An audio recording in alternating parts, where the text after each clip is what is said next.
Hi guys, welcome back to my channel. My name is Laura Bruno, and in today's video I'm going to be showing you how to make balsamic glaze.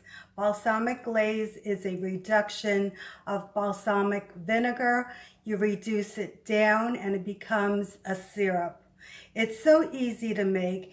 It's so pricey at the store, so why not make it yourself? You can use it on meats and vegetables and fruits. Anything you like, even a salad. So let's get started.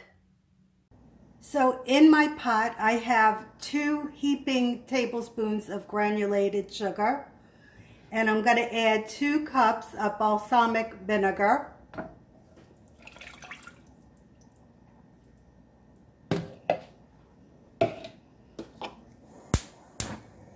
We're going to start off on a high flame because it needs to boil.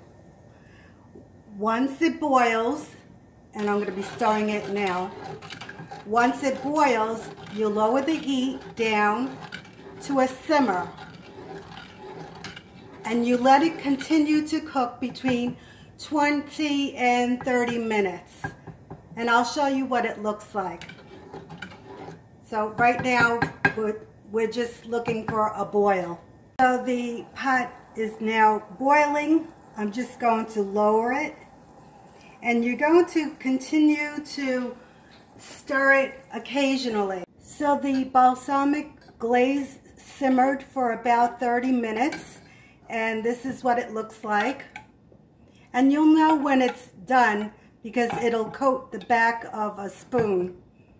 So you just test it like that. So good.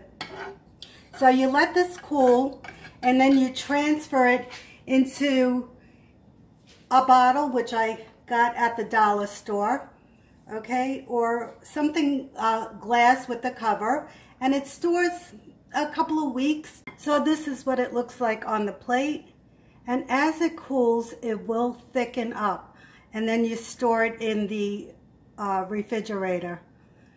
So this is what it looks like. Comment, like, share, and subscribe.